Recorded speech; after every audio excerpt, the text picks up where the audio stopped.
دنیا میں لوگوں کا ایک دوسرے پر ظلم کرنا قیامت کے دن تاریکیوں کا سبب ہے۔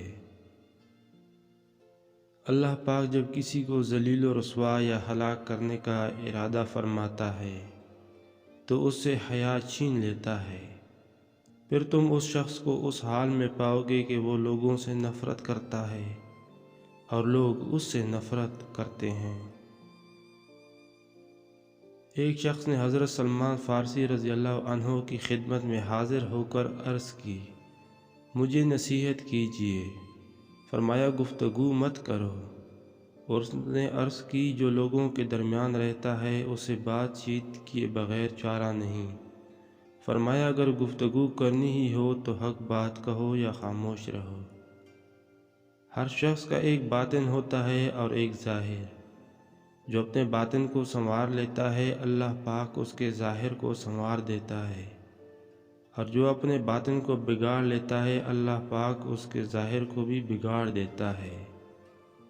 بے شک علم بہت زیادہ اور عمر بہت تھوڑی ہے، لہذا دین کا ضروری علم حاصل کرو اور اس کے ما سوا یعنی ان کے علاوہ چیزوں کو چھوڑ دو، کیونکہ اس پر تمہاری مدد نہیں کی جائے گی۔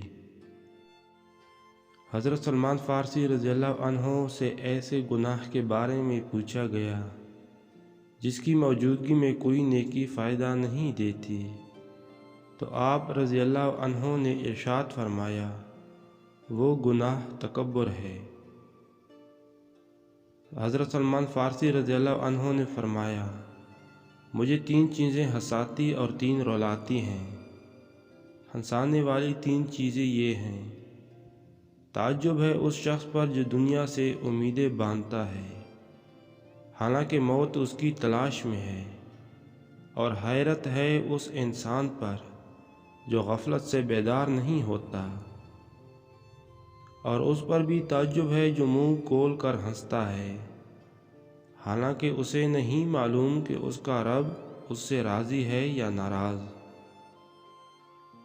رلانے والی 3 چیزیں: حضور نبی رحمت صلی اللہ علیہ وآلہ وسلم اور صحابہ کرام علیہم رضوان کی جدائی، نزاع کی تکلیف کا پیش آنا، اور بارگاہ الہی میں حاضر ہونا جبکہ مجھے معلوم نہیں کہ میں جہنم کی طرف ہانکا جاؤں گا یا جنت میں جگہ پاؤں گا۔